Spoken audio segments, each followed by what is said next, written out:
Bonjour, c'est Ursule encore. On est le 18 avril 2021. Alors, je viens sonner la trompette une seconde fois aujourd'hui et je viens proclamer le retour de notre Seigneur Jésus-Christ. Soyez bénis et soyez encouragés. Amen. Alors, je fais tout ce qui est en mon pouvoir pour pouvoir mettre autant de vidéos en ligne, amen, autant de messages pour pouvoir nous aider à nous préparer. Amen. Alors, je viens parler aujourd'hui de « En as-tu vraiment besoin ?» Amen. En as-tu vraiment besoin? Alors ça, c'est la question qu'on aime souvent, qu'on devrait se poser chaque fois qu'on va dans un centre d'achat. Bien qu'on est limité ces derniers temps, il y a beaucoup de confinements, des restrictions, mais est-ce qu'on en a besoin? Ces choses-là qu'on prend. Amen. Il y a une amie, amen, quand je venais d'arriver ici, il y avait une sœur qui me disait que quand elle est arrivée dans ce pays, son frère lui a dit: ne va pas au centre d'achat et tu n'auras aucun besoin. Bon conseil, n'est-ce pas? Ne va pas au centre d'achat, tu n'auras aucun besoin. Mais là où nous sommes, le centre d'achat veut nous trouver à la maison. Il suffit juste que tu ouvres ton ordi, quelque chose te sera proposé. De belles robes, de beaux sandales, et puis peu importe, on te propose toutes sortes de choses. Toutes sortes de choses. Souvent même, on est là, pour nos enfants, on se dit, qu'est-ce qu'il faut faire? On doit leur parler parce que tout nous est proposé. Même les choses qu'on ne propose pas, ça nous est proposé. Et ça, ce n'est pas juste au niveau de la publicité, mais c'est partout à l'échelle de la société. Au niveau du gouvernement, on nous propose quelque chose. Au niveau de la société, on nous propose toujours quelque chose. Mais en as-tu vraiment besoin? Si tu n'as pas besoin de quelque chose, tu n'as pas besoin de le prendre. Si tu n'as pas besoin de quelque chose, tu n'as pas besoin de l'acheter.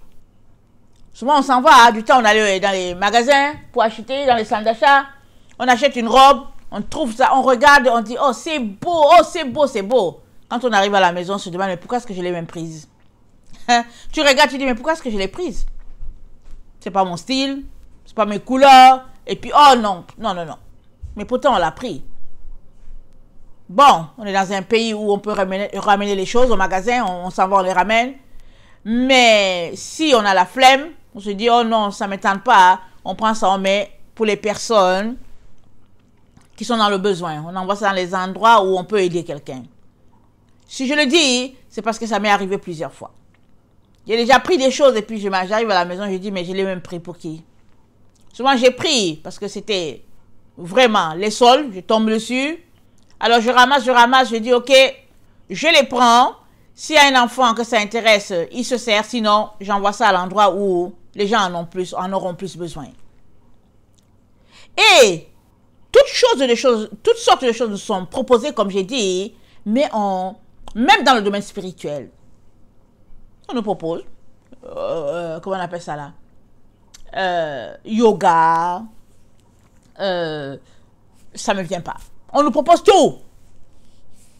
Et finalement, on va là, on dit, ah oui, ça a l'air bien cette religion-là. Oh oui, ça a l'air bien et tout ça. Mais il n'y a aucune religion qui sauve. La seule chose qui peut te sauver, nous sauver, toi et moi, hein, c'est la relation d'intimité qu'on peut avoir avec Jésus. C'est par là que nous pourrons être sauvés. Sinon, rien ne nous sauve. Mais, pour ce qui est d'embarquer dans toutes sortes de projets, de situations, en as-tu besoin? Quel est le lavage de cerveau qui t'a été fait? Est-ce que c'est parce que tu as passé ton temps à regarder le chocolat mielleux au niveau de l'écran que finalement, hein, tu t'arrêtes, tu achètes un Lindor? Tu regardes, tu dis, oh, je vais manger un Lindor. Parce que les Lindor, quand tu les manges un, tu auras besoin de l'autre. Après, tu manges le deuxième, tu auras besoin d'un troisième. Et après, tu commences à avoir mal à la tête. Pour les gens qui sont comme moi. Et après, tu te rends compte que tu as pris du gras. Et après, à l'intérieur, qu'est-ce qu'il y a dedans? Qu'est-ce qui fait que c'est si mielleux? Et puis finalement, tu t'arrêtes, tu dis, mais est-ce que j'en ai besoin? Surtout quand tu prends deux Lindor, tu as mal à la tête, tu te dis, mais c'est pas possible. C'est quoi? Qu'est-ce qu'ils ont mis dedans? Tu ne sais pas. La dose de sucre dedans, tu ne sais pas. Et puis les ingrédients, tu ne sais pas. Qu'est-ce que ça fait à ton corps? Qu'est-ce que ça fait? Si tu ne connais pas ton corps, quelqu'un qui connaît son corps peut dire non, Je ne mange pas du chocolat noir, je ne mange pas du chocolat, je ne mange pas du fromage parce que vraiment, les conséquences après sont graves. Mais si tu ne connais pas ton corps, vas-tu embarquer tout simplement, soit parce que la boîte de Lindor est belle, soit parce qu'on te l'a proposé parce que ça va te faire du bien, parce que c'est les autres qui ont dit que ça va te faire du bien. Mais connais-tu ton corps? Connais-tu ton corps? La Bible dit que ton corps, c'est le temple du Saint-Esprit. Amen. Ton corps ne peut rien recevoir de souillé. Que ce soit en liquide, en nourriture, en n'importe quoi, ton corps ne peut rien recevoir de souillé. Que ce soit en parole, que tu t'assois, tu récites chaka, chaka, chaka. Si ça vient de chez le yoga, tu ne peux pas envoyer ça à ton corps ne peut rien recevoir. Mais, on te l'a proposé. Alors, en as-tu besoin? Veux-tu faire plaisir à ton conjoint qui est là? Veux-tu faire plaisir à ton ami? Mais pourquoi est-ce que tu as pris? Pourquoi est-ce que tu as pris ce sentier-là? Pourquoi t'embarques-tu sur ce chemin-là si tu n'es pas convaincu d'y aller?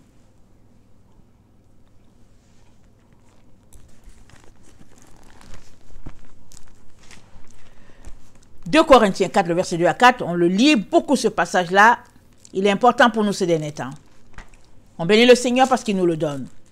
2 Corinthiens 4, le verset 2 à 4. C'est pourquoi, ayant ce ministère, selon la miséricorde qui nous a été faite, nous ne perdons pas courage. Nous rejetons les choses honteuses qui se font en secret. Nous n'avons point une conduite astucieuse et nous n'altérons point la parole de Dieu. Mais en publiant la vérité, nous nous recommandons à toute conscience d'homme devant Dieu. Si notre évangile est encore voilé, il est voilé pour ceux qui périssent. Pour les incrédules dont le Dieu de ce siècle a aveuglé l'intelligence, afin qu'ils ne vissent pas briller la splendeur de l'évangile de la gloire de Christ qui est l'image de Dieu. Si notre évangile est voilé, si l'évangile de Christ là, le véritable évangile, la doctrine de Christ, si c'est voilé pour, amen, les incrédules de ce monde-là. Ce dont le Dieu de ce siècle a aveuglé l'intelligence. Où se trouve notre intelligence? Ça se trouve dans notre âme. Notre âme, c'est le foyer de beaucoup de choses. Il y a notre volonté, il y a nos émotions, il y a notre intelligence, il y a beaucoup d'autres choses dedans, qui ne me viennent pas tout de suite là. Notre intelligence, donc, est là dedans. Amen.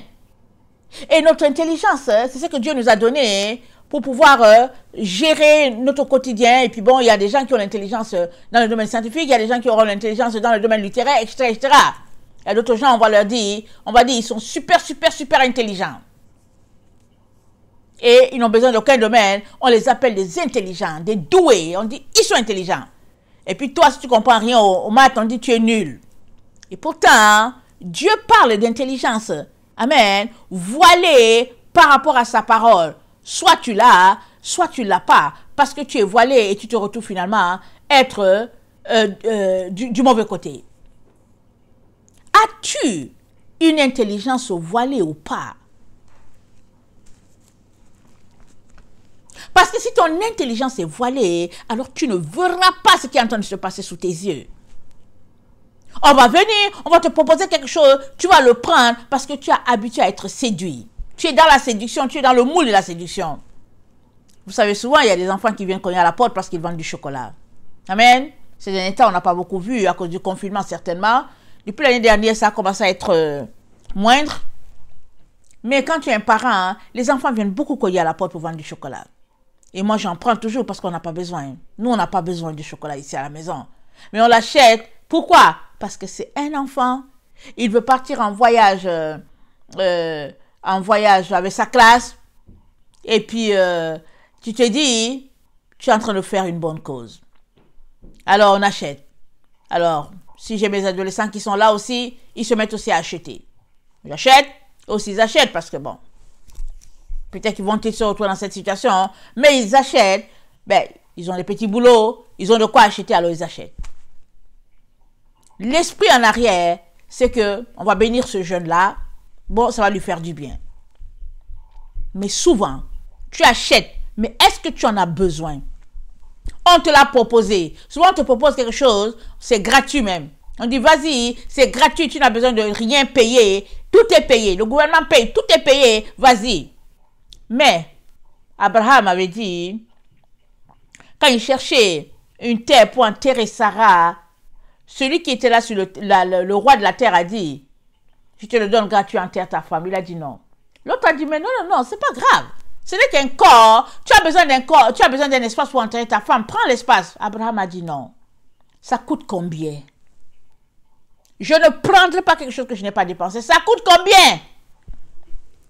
Le monsieur lui a donné le prix. Abraham a payé. Mais Abraham avait payé cette terre-là pour toute sa descendance. C'est l'endroit où Israël est là aujourd'hui. Abraham avait payé. Alors, si Abraham est notre père, que nous apprenons les principes de vie par lui, nous comprenons que il y a une leçon à apprendre ici. Dans mon pays d'origine, on dit la gratuité va te bloquer au cou. On dit le njor cale au cou. C'est ça qu'on dit. Le njor, ça cale au cou. Njor, c'est gratuit. Amen. Et puis, ça cale au cou, c'est-à-dire, tu vas payer ça un jour ou l'autre, d'une manière ou d'une autre. Le njor cale au cou. Alors, quand tu as ce principe en tête là, que le njor cale au cou, quand quelqu'un te propose quelque chose que c'est gratuit, quand même c'est le gouvernement, tu regardes d'abord, tu dis, comment vais-je le payer après? Sous quelle forme celui-là qui me l'offre me demandera-t-il de payer? On est dans ce type de société-là aujourd'hui. Et le monde évolue comme ça. On nous propose toutes sortes de choses. Surtout quand tu ouvres la télé. Dès que tu ouvres la télévision, dès que tu ouvres Internet, il y a une publicité à quelque part.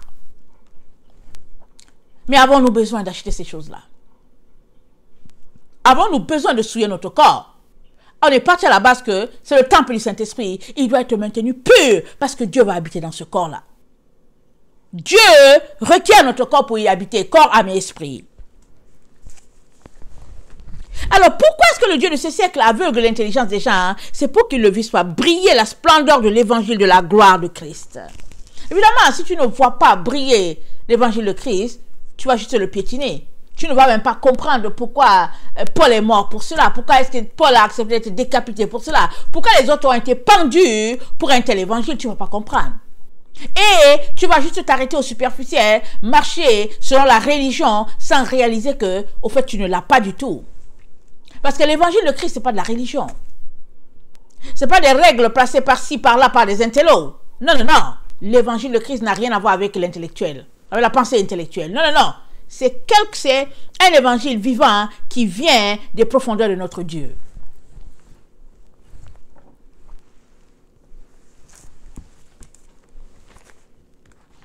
Proverbe 3,16.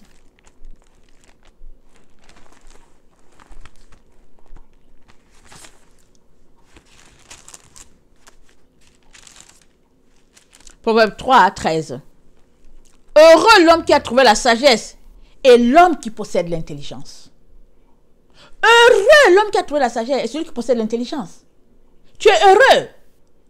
Et le Dieu de ce siècle, ce qu'il fait, il vient brouiller notre intelligence. Il vient la brouiller. Ça veut dire quoi? Que si tu as l'intelligence là où tu es là, l'intelligence de Christ là où tu es là, si tu l'as, tu dois veiller à la protéger vraiment, à tous les jours, pour que tu ne puisses pas être infecté. Et comment vas-tu veiller en évitant toute séduction? Matthieu 24. Oui, Matthieu 24.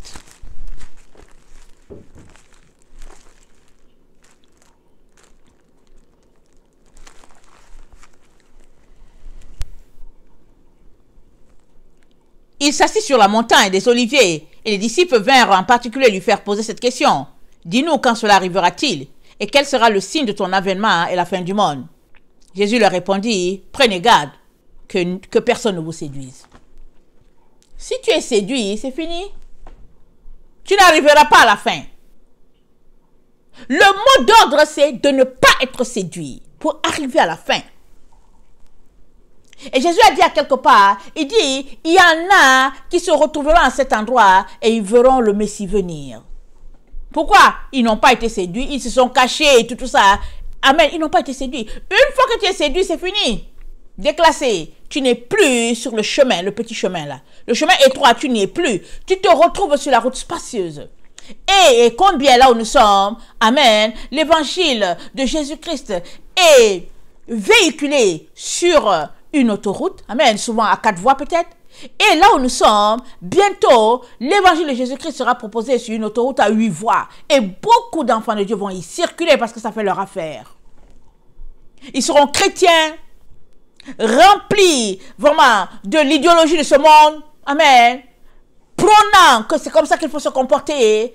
Et beaucoup de pasteurs sortiront et proposeront la condition du gouvernement à tous leurs fidèles. Pourquoi? Parce que le Dieu de ce monde aura aveuglé l'intelligence.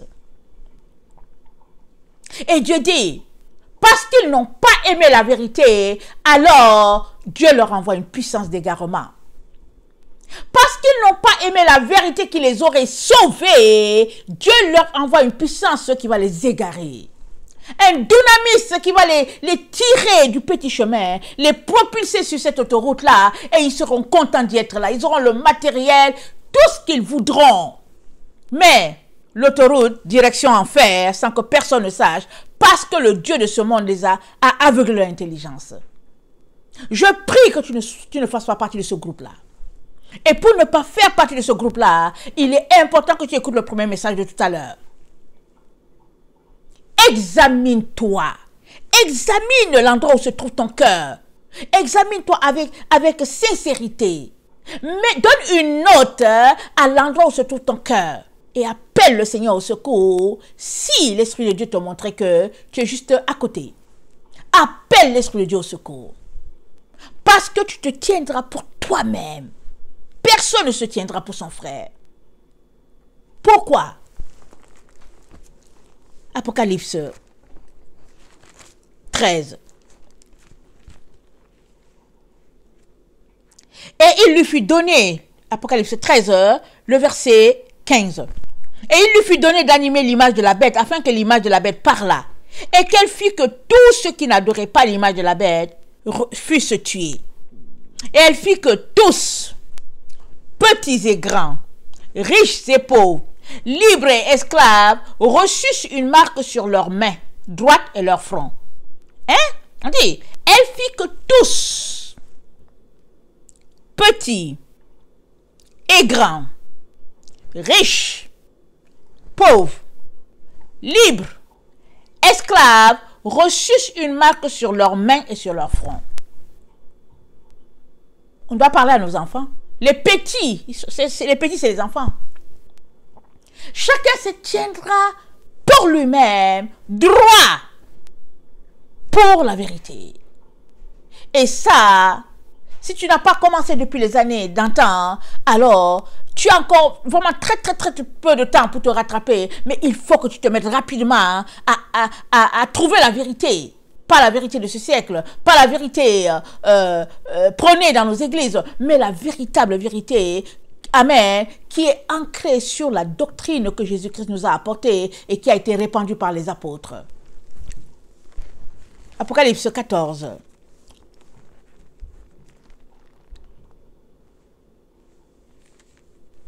Attendez, c'est Apocalypse 10, excusez-moi. Verset 5. Et l'ange que je voyais debout sur la mer et sur la terre leva sa main droite vers le ciel et jura par celui qui vit au siècle des siècles, qui a créé le ciel et les choses qui y sont, et la terre et les choses qui y sont, et la mer et les choses qui y sont, qu'il n'y aurait plus de temps, mais qu'au jour de la voix du 7e ange, quand il sonnerait de la trompette, le mystère de Dieu s'accomplirait comme il l'a annoncé à ses serviteurs les prophètes. Et la voix que j'avais entendue du ciel me parla de nouveau et dit, « Va, prends le petit livre ouvert dans la main de l'ange qui se tient debout sur la mer et sur la terre. » J'allai vers l'ange et lui disant de me donner le petit livre. Il me dit, « Prends-le et avale-le. Il sera amer à tes entrailles, mais dans ta bouche, il sera doux comme du miel. » Je pris le petit livre de la main de l'ange et je l'avalai. Il fut dans ma bouche doux comme du miel. Mais quand je l'eus avalé, mes entrailles furent remplies d'amertume. Puis on me dit, il faut que tu prophétises de nouveau sur beaucoup de peuples, de nations, de langues et de rois. On me donna un roseau semblable à une verge en disant, lève-toi et mesure le temple de Dieu, l'autel et ceux qui y adorent. Amen. Alors, le petit livret, il contient toute la doctrine de Christ. Il le contient. Alors, Jean l'a avalé. Amen. Pour pouvoir nous le communiquer. Amen. Dans toute sa profondeur, afin que ça vienne jusqu'à notre génération. Jean l'a avalé. Tous ces messages centrés sur l'amour, centrés sur la place de Jésus dans notre vie, tous ces messages centrés sur la lumière, c'était pour nous amener là, à ce point où nous sommes. Pour que nous aussi, nous puissions prendre ce message-là, cet évangile-là, écrit dans ce livre-là, et aussi le communiquer à d'autres personnes, courir avec, mais le message qui est dans le petit livret. C'est quoi le petit livret? C'est quoi le message qui est dedans? Amen. Ce message-là, c'est la véritable doctrine de Christ. Ce n'est pas un autre message. C'est la véritable doctrine de Christ qui est là-dedans. Ce n'est pas toute la Bible qui est là, parce que la Bible elle est plus grosse que ça. Les paroles de Dieu sont plus grosses. On n'a pas toutes les paroles. Mais dans ce livre-là se trouve la véritable doctrine de Christ. Les bases de la véritable doctrine de Christ sont dans ce livre-là, ce petit livre-là, que Jean devait avaler et puis pouvoir nous communiquer les bases, amen, de cet évangile-là. Et évidemment, il l'a avalé et puis il s'est dit que Jean, c'était le disciple de l'amour. Alors, une chose est sûre, c'est que tu dois être quelqu'un rempli de beaucoup d'amour, amen, si tu veux marcher selon les apôtres. Amen. Si tu veux suivre leurs conseils, l'amour est de base. Si tu n'as pas l'amour pour ton frère, la Bible dit, tu es un infidèle. La Bible dit, tu ne connais pas le Père. Parce que la base, c'est l'amour. Alors, nous sommes appelés à nous tenir pour nous-mêmes. Petits et grands, nous devons apprendre cela à nos enfants. Parce que c'est des temps difficiles. Parce que tout le monde, amen, est demandé d'aller dans une telle direction. Et nous, à cause de notre foi, nous aussi, nous continuons d'être les ambassadeurs du ciel sur la terre. Nous nous appuyons sur notre manière de nous tenir. Nous tenons aussi ferme sur notre manière d'être. Mais nos enfants aussi doivent le faire. Ils doivent tenir ferme. Et ça, si nous ne leur parlons pas, ils vont penser que la vie, ce n'est que facilité.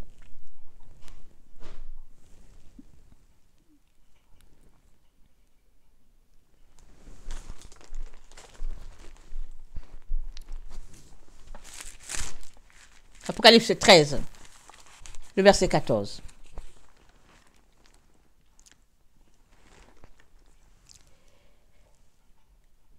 Elle opérait de grands prodiges, même jusqu'à faire descendre du feu du ciel sur la terre à la vue des hommes. C'est-à-dire la deuxième bête.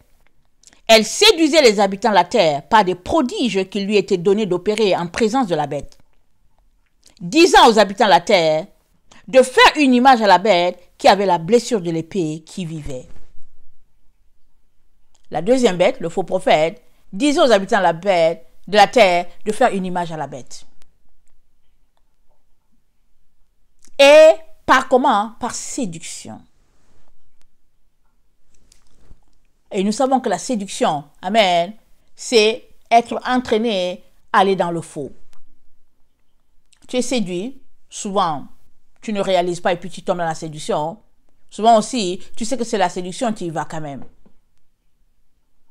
Comme quelqu'un qui parlait à un de mes enfants, amen, un de ses camarades qui disait, je sais que tout ce qui se passe là c'est faux, mais je veux faire comment? On dirait que je n'ai pas le choix, je ne sais pas où je vais m'en aller.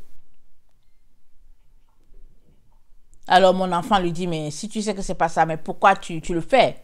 Pourquoi tu ne t'appuies pas sur ce que tu crois en toi? Il dit, ben, je sais pas comment faire. Mais après, je dis à mon enfant, je dis, tu sais, toi tu as Jésus. Tu t'appuies sur Jésus. Mais lui, il n'a pas Jésus. Et quand on n'a pas Jésus, on est débalancé. On ne sait pas où se tourner. Mais quand on a Christ, alors on a tout. Mais quand on ne l'a pas, alors on n'a rien du tout.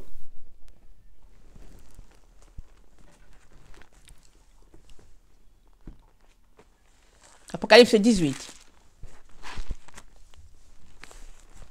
21 à 23. Je vais lire à partir du 22. Et l'on n'entendra plus chez toi les sons des joueurs de harpe, les musiciens, les joueurs de flûte et les joueurs de trompette. On ne trouvera plus chez toi aucun artisan d'un métier quelconque. On n'entendra plus chez toi le bruit de la meule.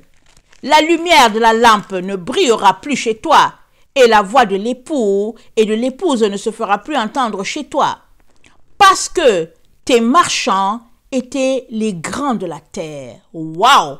Tes marchands! C'est-à-dire ceux qui te vendaient les choses, c'était les grands de la terre. Parce que toutes les nations ont été séduites par tes enchantements. Waouh! Les enchantements de qui? De Babylone. Babylone avait des enchantements. Et ces enchantements, amen, provenaient des grands de la terre, des riches, des autorités, des cornes, des orteils. Ils provenaient de là, ces enchantements, c'est-à-dire des grands, ceux qui ont le pouvoir, amen, ils avaient des enchantements pour toute la terre. Alors c'est quoi l'enchantement? Enchantement, c'est dire pouvoir magique s'exerçant sur un être ou sur quelque chose, c'est un sortilège. État de quelqu'un qui est soumis. État, c'est l'état d'âme de quelqu'un qui est charmé.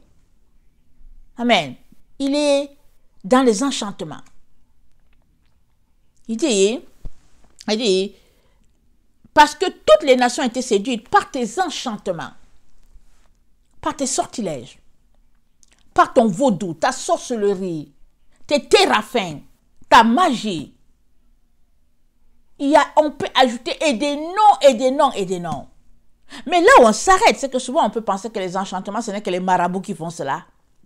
Ce n'est que des gens à la recherche d'un certain bonheur, ils cherchent un peu d'argent, alors ils veulent t'exploiter, alors ils pratiquent de l'enchantement. Mais là, ici, c'est dit, les marchands de la terre étaient les grands. Aujourd'hui, tout le monde vend quelque chose. Et une fois que tu es séduit, une fois que ton pied est pris dans le filet, c'est difficile qu'on te fasse sortir de là. C'est difficile parce qu'on t'a fait un lavage de cerveau de telle sorte que, difficile.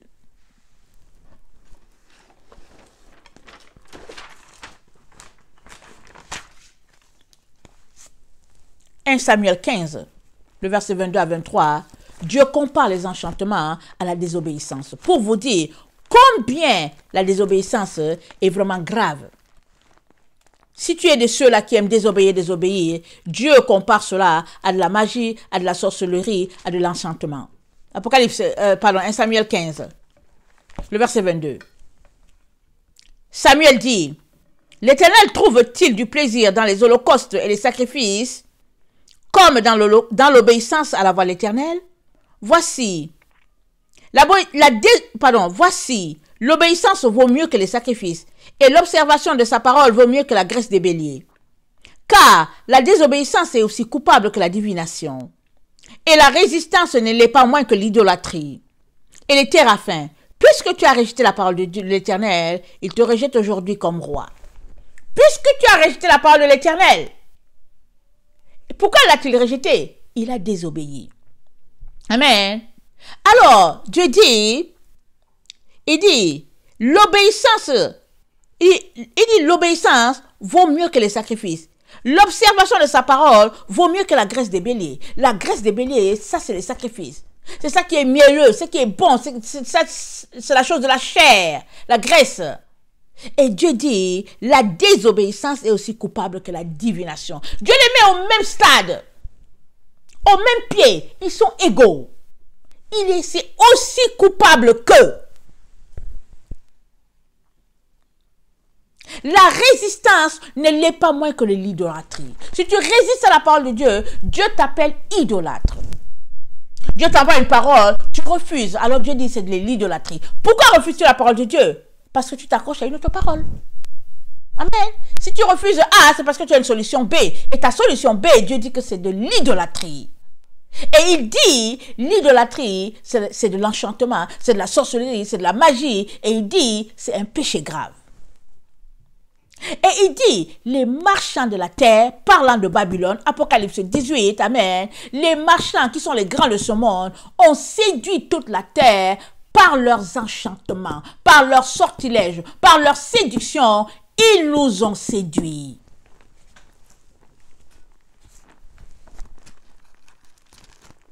De Timothée 3. Sache que dans les derniers jours, il y aura des temps difficiles. Nous y sommes. Amen. Nous y sommes dans ces temps difficiles-là. Car les hommes seront égoïstes, amis de l'argent, fanfarons, hautains, blasphémateurs, rebelles à leurs parents, ingrats, irréligieux, insensibles, déloyaux, calomniateurs, intempérants, cruels, ennemis des gens de bien, traîtres, emportés, enflés d'orgueil, aimant le plaisir plus que Dieu, et en l'apparence de la piété, mais reniant ce qui en fait la force, éloigne-toi de ces hommes-là. Éloigne-toi d'eux. Ils ont juste l'apparence de la piété. Et ça, c'est où? C'est trouvé dans la maison de Dieu. Or, amen, si dans la maison de Dieu, la séduction est ainsi intense, imaginons à l'extérieur, au niveau de la société, dans notre environnement, partout, ce n'est que séduction. Et Babylone, amen, la mère des abominations, a séduit la terre par ses sortilèges, son idolâtrie, amen, ses enchantements, sa magie, son vaudou, tout ce qu'on peut imaginer. Babylone, amen, elle a séduit la terre. Ça a infiltré le milieu de la société, c'est entré dans les églises, partout, Babylone s'est assise là-bas en reine. Amen. Le verset 3 dans Apocalypse 18 dit, « Parce que toutes les nations ont bu du vin de la fureur de son impudicité. » Toutes les nations de la terre, toutes. Il n'y a aucune nation qui n'a pas bu l'impudicité de Babylone. Rappelons-nous, quand Jérémie avait prophétisé, amen, il avait donné 70 ans à Israël, et après, il est venu donner 70 ans à toutes les nations, et Dieu leur a dit, fais boire à toutes les nations. En ce temps-là, il a donné la coupe, amen, de la colère de Dieu aux nations qui étaient là sur la terre dans ce temps, et nous savons que depuis, les nations se sont expandues, se sont répandues, amen. Alors, toutes les nations ont bu de la coupe de la colère de Dieu, amen, pour ce qui est des 70 ans. Et nous sommes déjà arrivés à la fin des 70 ans. Alors, on comprend que Dieu va se mettre à juger bientôt.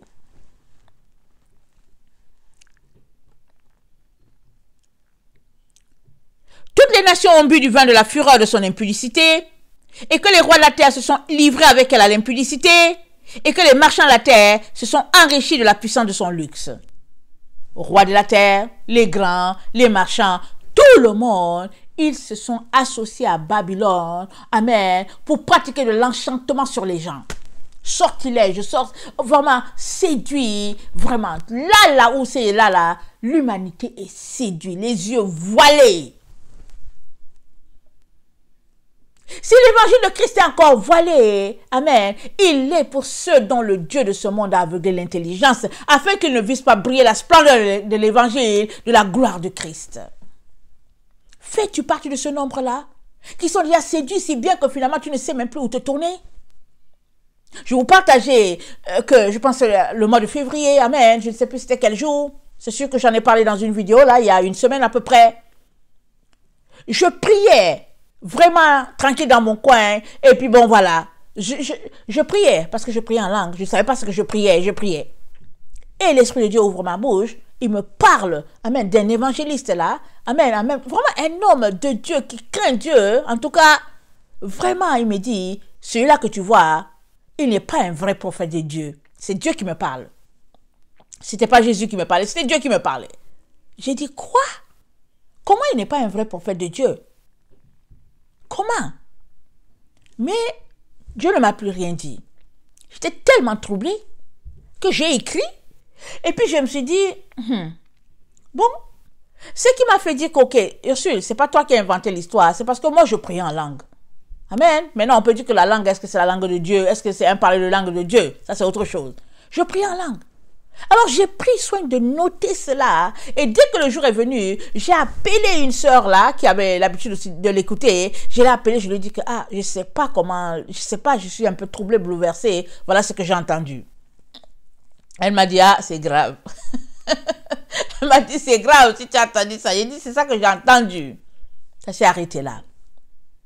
Plus tard, j'entends de la bouche de ce même monsieur-là dont Dieu m'a dit que ce n'est pas un vrai prophète, alors que par le passé, il l'était.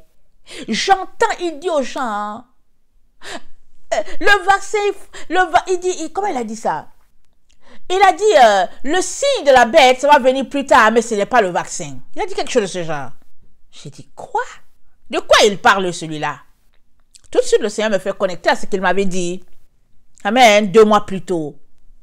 Alors, je cours chercher mon calepin pour voir vraiment c'est où. Je fouille, je retrouve. Et dans mon temps de prière, je prie, je dis, Seigneur, je ne comprends pas. Je ne comprends rien à cette histoire. Qu'est-ce qui est arrivé à cet homme de Dieu-là? C'est quoi qui lui est arrivé? Pour qu'il en soit rendu là, en train de dire ce qu'il dit. Alors le Seigneur me l'a montré dans ma vision. Amen. Puis prière. Il m'a montré, son côté gauche était rempli d'argent, vraiment rempli d'argent, et son côté droit était de Dieu. Je me suis dit, mais il fait quoi avec l'argent?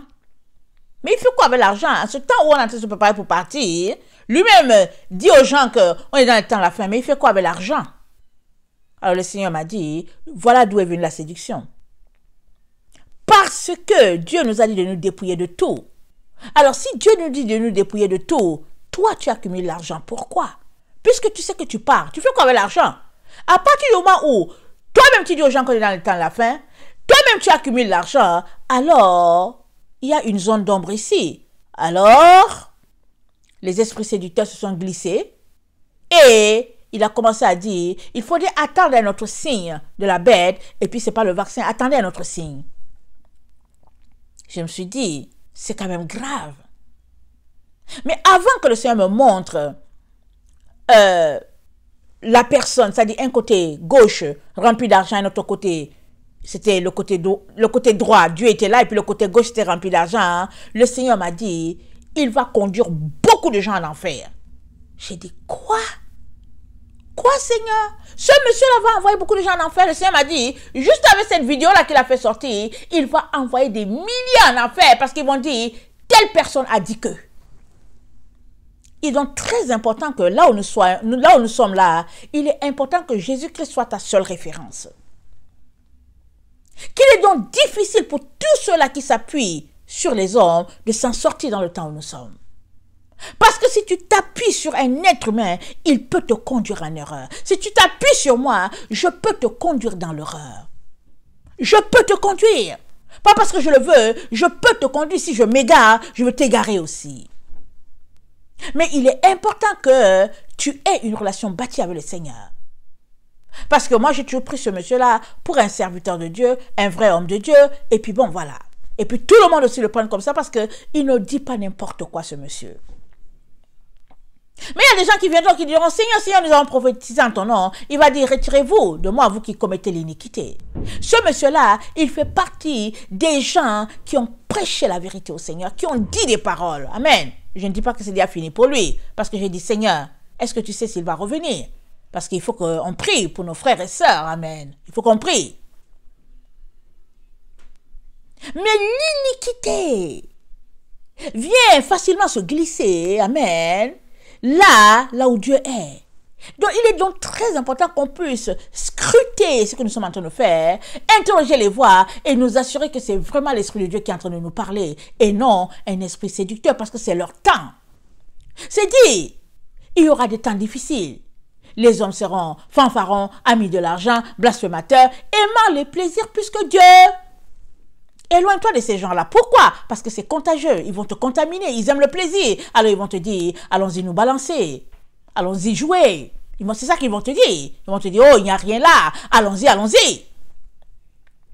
Et le Seigneur, mais avant cela, avant que le Seigneur me donne la vision sur ce frère-là, amen, le Seigneur m'a dit, dans mon temps de prière, il m'a dit, ils vont sortir par milliers. Il dit, mes serviteurs, les pasteurs, les évangélistes, les anciens d'église, ils vont sortir par milliers pour quinquer leurs troupes, aller prendre les vaccins. Ils vont sortir par milliers.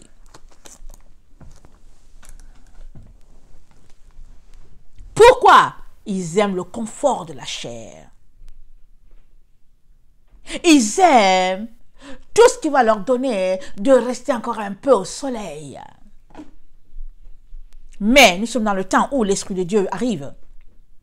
La pluie arrive. J'ai vu la pluie 2 fois. Je l'ai vue en rêve. Je sors et dis, Seigneur, quelle est cette pluie-là? Il dit, mais c'est parce que la pluie, il a déjà commencé à pleuvoir dans le monde spirituel. Mais vous ne voyez pas. Il dit, prie pour que ça puisse, comment on appelle ça là, se manifester dans le réel, dans votre temps. Il dit, prie, parce que dans le monde spirituel, il pleut déjà. C'est pas encore arrivé à vous, parce que vous êtes encore là dans les choses, en tout cas dans les choses du monde. Il dit, prie, prie, prie, prie. Mais j'ai vu la pluie. C'était une forte pluie. C'était terrible, tu regardes. Hein? Et puis, le temps était gris. Tellement gris. Le Seigneur dit, c'est la pluie de bénédiction. La pluie dont Joël a prophétisé là, le Seigneur dit, c'est la pluie qui arrive. Il dit, mais quand elle va venir là, il y a beaucoup d'enfants de Dieu qui attendent cette pluie là. Il dit, mais quand elle vient là, elle va balayer un grand nombre de ses enfants. Ils sont balayés. Et il dit, prie pour que vous puissiez être trouvés debout sous cette pluie-là. Parce que la pluie vient, elle va balayer. Elle va balayer les hic. Oh, je suis de cet évangélique, je suis ceci comme ci, et puis bon, baptiste, et puis bon, je suis des frères, peu importe la dénomination que tu vas nommer, tu seras balayé. Si tu t'appuies sur les doctrines de ta dénomination. Mais si tu t'appuies sur Christ, amen, tu seras debout, tu resteras là. Alors, j'ai l'habitude, j'ai partagé à une sœur, amen, récemment le plus beau compliment de ma vie que j'ai eu. Il y a quelqu'un qui m'a écrit, amen, il m'a écrit, parce que vous savez que mes commentaires sont désactivés, mais il m'a écrit pour me dire, j'aimerais quand même t'encourager. Il dit, je ne savais pas qu'il y avait des catholiques qui pouvaient expliquer la parole comme ça. Il dit, je suis béni de ce que j'ai trouvé qu'il y a un catholique qui connaît les Écritures, qui peut l'expliquer. Je pouvais de rire, j'ai dit, merci Seigneur pour ce beau compliment. Parce que les catholiques sont tellement méprisés dans le milieu des protestants évangéliques. Ils sont tellement méprisés que quelqu'un m'a associé à un catholique. Et il m'a félicité. J'ai dit, merci Seigneur, ça c'est le beau compliment. Beau compliment Seigneur, qu'on m'a associé à une classe que les gens trouvent qu'ils ne connaissent rien, ils sont bas classe, ils sont ceci. J'ai dit, merci Jésus de m'avoir jugé, de m'avoir appelé une catholique. Seigneur, ça veut dire que vraiment à quelque part, Seigneur, tu me vois quand même terre à terre, je te bénis pour cela. Ça c'est le plus beau compliment qui m'est arrivé. Quelqu'un n'est pas venu me dire... En tout cas, on laisse passer.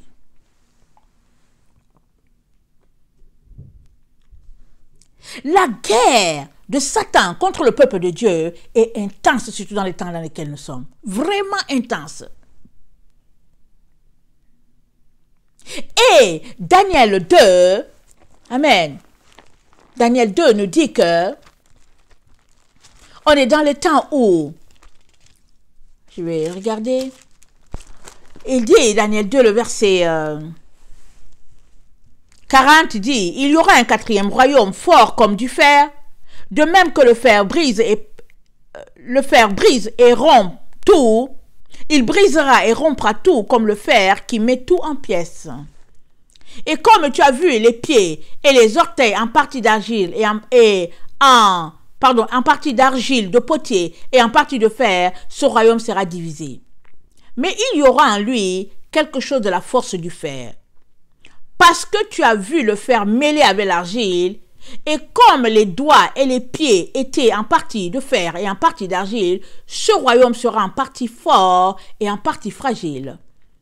Tu as vu le fer mêlé avec l'argile, parce qu'ils se mêleront par des alliances humaines, mais ils ne seront point unis l'un à l'autre. De même que le fer ne s'allie point avec l'argile. Dans le temps de ces rois, le Dieu des cieux suscitera un royaume qui ne sera jamais détruit, qui ne passera point sous la domination d'un autre peuple. Il brisera et anéantira tous ces royaumes-là et lui-même subsistera éternellement. Ça, c'est la montagne de Sion qui va se répandre sur toute la terre, avec la gloire de Dieu, répandue sur toute la terre. Amen. Mais, avant que ce royaume soit manifeste, le royaume dont nous allons faire partie, toi et moi, avant qu'il soit manifeste, amen, à l'œil nu, amen, on est en plein combat. On est dans le combat d'Apocalypse, on est là-dedans, en plein. Et ça va aller en crescendo.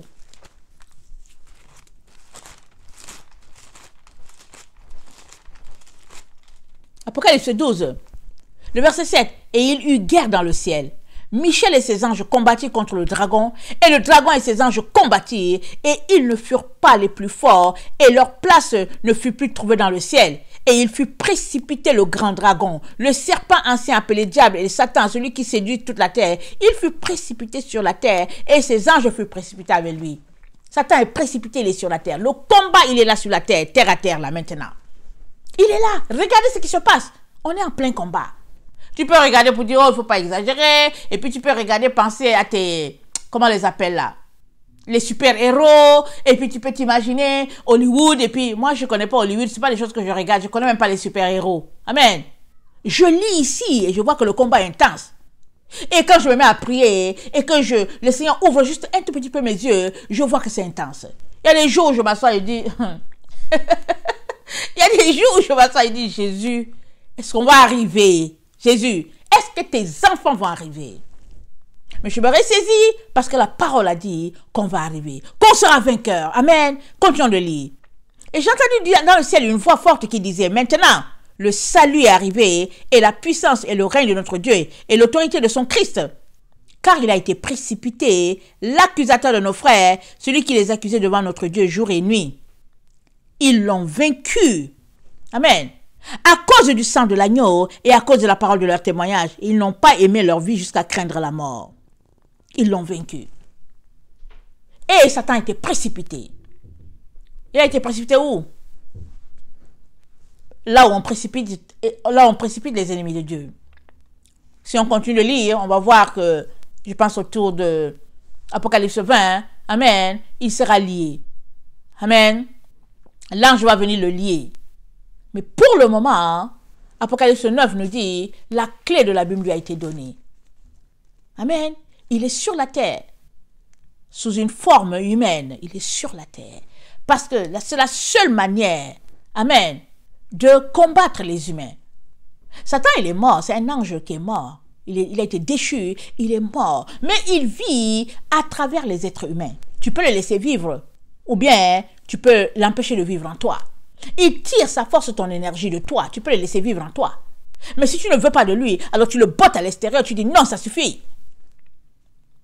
C'est pourquoi, ces derniers temps, si vous entendez mes vidéos, je parle de séparation de la lumière d'avec les ténèbres. Alors, ceux qui sont dans les ténèbres, qui aiment les œuvres de la chair, amen, ils seront retrouvés dans les ténèbres avec Satan. Ils vont se retrouver là-bas et puis l'Antichrist va les gérer.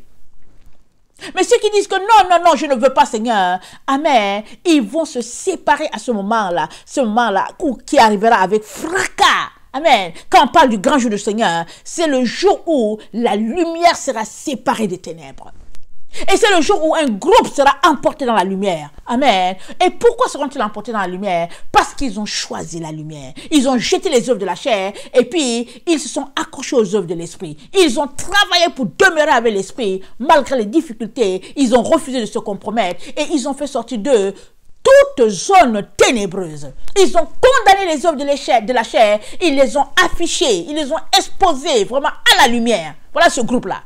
Ils vont se retrouver, amen, avec la lumière. Et cette lumière-là, quand elle se sépare des ténèbres, c'est pourquoi? C'est pour créer le nouveau monde. Nouveaux cieux, nouvelle terre. Amen. La nouvelle Jérusalem. Voilà pourquoi, allez, Dieu coupe cela. Et si tu es trouvé à avoir des ténèbres en toi, c'est ça la partie qui est dommage, tu seras laissé. Tu seras laissé dans l'ancien monde. Tu seras laissé là. Et ce sera difficile de revenir. Ce sera difficile, mais c'est possible encore. Mais ce sera difficile. Je t'encourage à ne pas choisir cela. Parce que les enfants de Dieu vont passer par un supplice terrible. Terrible! Avec l'Antichrist. Parce qu'il va s'associer avec le faux prophète et la bête. Ils vont faire des choses terribles sur la terre. Terribles. Apocalypse 16. Le 6e versa sa coupe sur le grand fleuve, l'Euphrate, et son eau tarit afin que le chemin des rois venant de l'Orient fût préparé. Je vis sortir la bouche du dragon. Le dragon, c'est l'Antichrist. Et la bouche de la bête et la bouche du faux prophète, 3 esprits impurs semblables à des esprits de grenouille. Et les dragons ici, pourquoi? Parce que Satan l'aura habité. Satan, avec tous les enchantements là, la sorcellerie et tout, Satan va venir habiter une personne. Et les gens ne sauront pas forcément. Les yeux vont s'ouvrir, amen, à un moment donné, quand l'épouse sera enlevée. Dieu nous le dit dans 2 Thessaloniciens 2, il dit quand l'apostasie va venir, cet homme-là sera révélé. Et on est dans le temps de l'apostasie, donc soyons patients, on va finir par le voir cet homme-là. Peut-être qu'on ne saura pas forcément que c'est lui l'Antichrist, mais c'est dit qu'il sera révélé. Ça veut dire qu'il marche sur ses 2 pieds sur cette terre, puisqu'on marche sur 2 pieds. C'est lui l'Antichrist, le dragon. Alors, je peux vous dire, il va soumettre les enfants de Dieu, et pas à peu près. Parce qu'il a été annoncé depuis le temps de Daniel. Imaginez, depuis le temps de Daniel, il a été annoncé. Et puis, il a été confirmé par l'apôtre Jean. Imaginez, et regardez le temps dans lequel nous sommes. Regardez notre société. On parle de nanotechnologie, on parle de puces, on parle... on ne sait même plus de quoi on parle. Je n'arrive même pas à citer les choses parce qu'on ne les connaît pas tous. Ils sont là dans leur projet d'allier l'argile avec le fer ou le plomb pour en faire une société distincte, amen, parce qu'ils sont dans les découvertes qu'ils sont en train de créer. Ce qui est dommage, c'est qu'ils ne créent pas un être humain. Ils ont décidé de transformer l'être humain que Dieu a créé, amen, selon leur société à eux. Maintenant, tu es libre d'accepter ou pas. Ta volonté, c'est la tienne. Évidemment, tu auras les conséquences qui viendront avec, mais ta volonté, c'est la tienne. Et si tu acceptes aussi, ben, tu vivras aussi les conséquences. Donc, peu importe les choix, il y aura des conséquences de tout bord, de tout côté. C'est-à-dire qu'il y a des conséquences partout. Seulement que, si tu décides de rester droit dans ta position, de dire, niet, je ne cède pas ma volonté, amen, ta fin, ta finalité, elle est glorieuse. Amen, elle est glorieuse. Dans le temps de Ève, c'était juste une séduction. Dans notre temps, non seulement il y a la séduction, mais il y a l'intimidation. Amen. Et après, en tout cas, il y aura toutes sortes de sévices. Puisqu'on a associé le temps dans lequel nous sommes à la possibilité de reset zéro et toutes sortes de situations.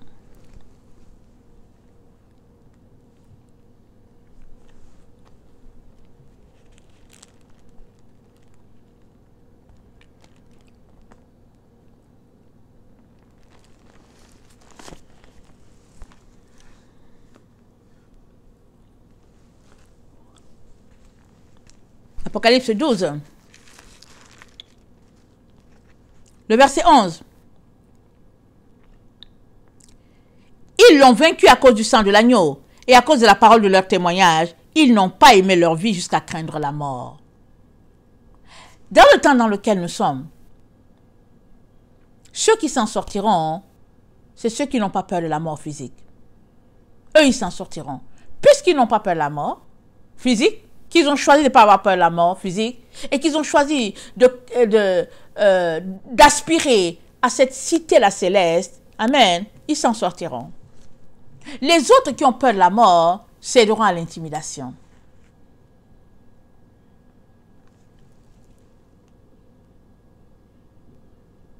C'est pourquoi réjouissez-vous aux cieux, et vous qui habitez dans les cieux, malheur à la terre et la mer, car le diable est descendu vers vous, animé d'une grande colère, sachant qu'il a peu de temps. Et nous savons ce que la colère peut faire. Hein?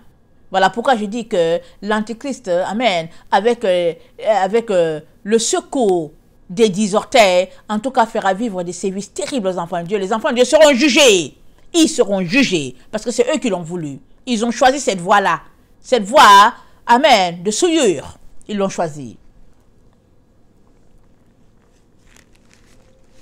1 Jean 5, 11 à 12.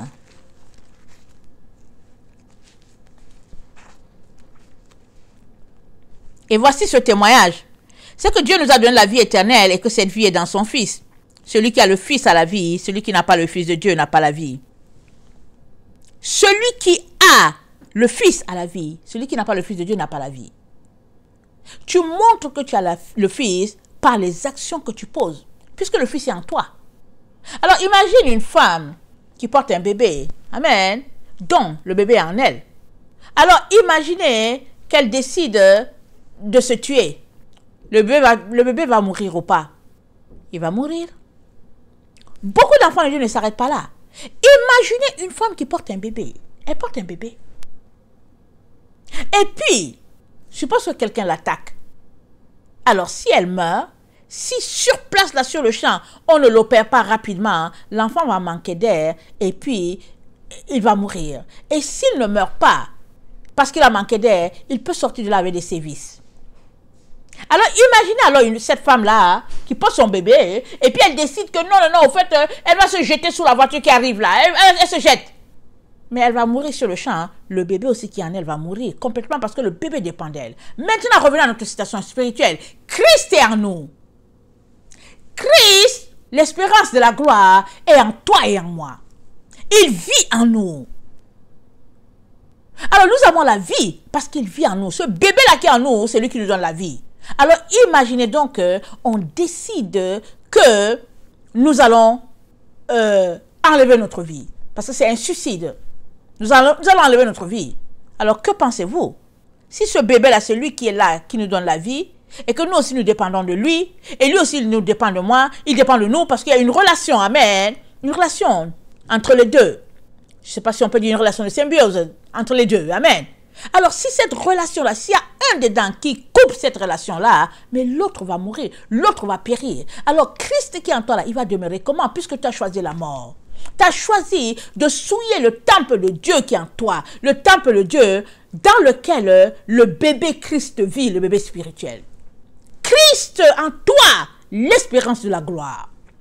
Alors ce Christ-là, qui est là en toi, qui se développe en toi, qui grandit en toi, c'est lui-là qui va répandre la gloire de Dieu sur toi et en toi. Et c'est à travers toi que ce Christ-là sera vu. Les autres vont regarder et vont dire, waouh! Surtout quand ton corps corruptible sera transformé en un corps incorruptible. Parce que c'est le Christ en toi qui va faire cette œuvre-là de transformation. Évidemment que ce Christ en toi, il est là par le Saint-Esprit. Ce serait important qu'on puisse pousser nos réflexions un peu plus loin avant de poser nos actions. Amen. C'est important. La sagesse veut que on ne décide pas tout de suite. Avant de décider, la sagesse veut qu'on s'arrête et on se pose la question, quelles sont les conséquences de mes actions? C'est très très important. On ne décide pas tout de suite pour dire, ok, allons-y à gauche, tout le monde court à gauche. Allons-y à droite, tout le monde court à droite. Et puis bon, ouais, c'est une bonne chose. Et puis tout le monde dit, oui, c'est une bonne chose. Mais non, ça ne marche pas comme ça. L'enfant de Dieu s'arrête toujours. Il prie, il prend le temps et il décide. Évidemment, les autres qui disent qu'ils sont enfants de Dieu, amen, c'est dit, la tentation vient pour éprouver combien tu es enfant de Dieu. Combien tu tiens, combien tu es enfant de Dieu. C'est pourquoi la tentation est là, qui balaye toute la terre pour éprouver ta foi. Tiendras-tu? Jusqu'où tiendras-tu? Mais Jésus a dit ceci, c'est par cela que je vais terminer. Apocalypse.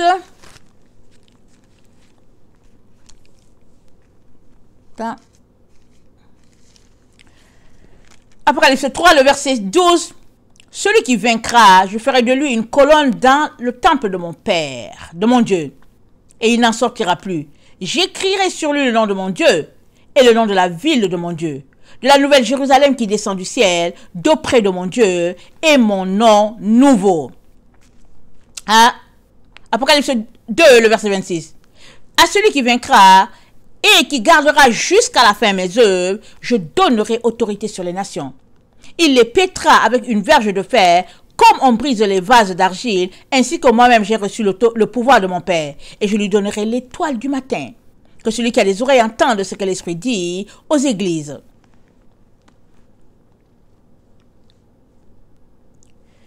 Apocalypse 2, le verset 17. Que celui qui a des oreilles entende ce que l'Esprit dit aux églises. À celui qui vaincra, je donnerai de la manne cachée, je lui donnerai un caillou blanc, et sur ce caillou est écrit un nom nouveau que personne ne connaît, si ce n'est celui qui le reçoit. Apocalypse 2, le verset 7. Que celui qui a les oreilles entende ce que l'Esprit dit aux églises. À celui qui vaincra, je donnerai à manger de l'arbre de vie qui est dans le paradis de Dieu. J'ai cité 3 ou 4. Il est question d'être vainqueur jusqu'à la fin. À celui qui vaincra. C'est pas parce qu'on dit qu'on a Jésus-Christ. C'est pas parce qu'on dit qu'on a les dons de l'esprit, qu'on parle en langue et tout. C'est pas ça. C'est pas parce qu'on dit que, au fait, on est dans une famille chrétienne, on côtoie une église chrétienne. Ce n'est pas ça. C'est question d'être vainqueur jusqu'au bout. Et ça, là, mon frère et ma soeur, ça demande vraiment que on puisse s'arrêter et répondre à la question, à savoir si nous avons vraiment besoin des choses là qui nous sont proposées par-ci, par-là, sur Internet, à la télévision, partout autour de nous. Peu importe la chose. Est-ce qu'on en a besoin? Ça, c'est une bonne question pour toi. Amen. Un sujet profond de réflexion. Amen. Et ça va te donner de décider et de voir quelle est la place que tu accordes pleinement. Amen. À ton Dieu. Parce que il est tout pour nous, notre Seigneur Jésus.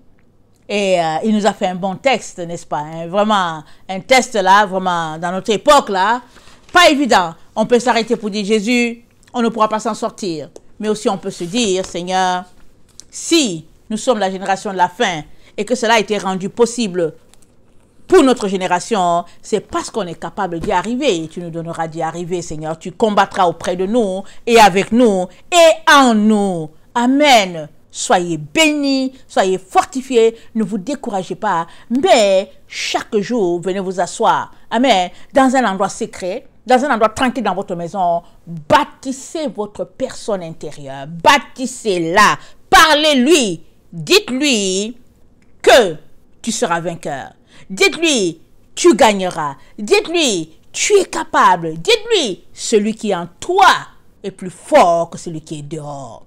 Amen. Soyez bénis, je vous aime beaucoup et Dieu davantage. Maranatha, Jésus revient. Amen et Amen. Et le peuple de Dieu dit Amen. Voilà, soyez bénis.